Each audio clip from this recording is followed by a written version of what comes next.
I wouldn't believe the story unless it happened to me. Maisa Shahaya.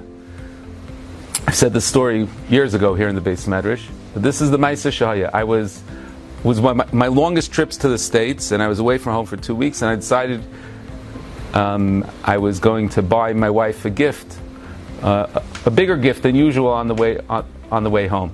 Thankfully, I don't know jewelry, but my last stop was my sister's home in Cleveland. So my sister went with me to the jewelry store. We picked out the piece of jewelry for my wife. Tov. I went up to the salesperson to pay for the jewelry, and she rang it up $100 cheaper than it was. So I said to her, I think it's $100 more. She said, no, it's on sale. She said, you know what, let me check. She checked and she came back. She didn't give me a discount. She said, you're right, it's not on sale, it's $100 more. As I was getting on the plane, a day later, I get onto a half-empty El Al flight, and I'm walking towards my seat, and this big, burly Israeli fellow is sitting spread out on 3 seats, my seat as well. And I say to him, I'm sorry. He says, you're supposed to sit here? He says to me in an accented English. I said, yes.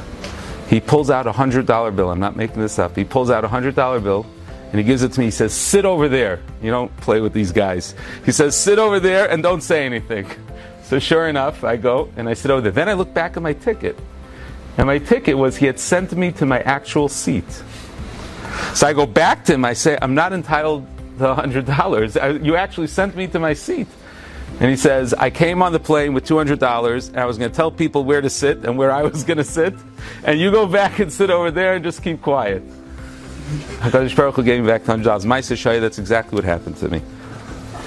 At the core, Vitur is about Hispatlus, is about a person saying, you know what, HaKadosh Baruch Hu doesn't want me to take this $100, HaKadosh Baruch Hu is going to find a way. And sometimes we don't get back those $100, and sometimes $100,000 that we don't always get back. But at the end of the day, as I said, someone showed me, one of the boys sent me the exact same line from Rosh Taimin, Baruch Shekivanti.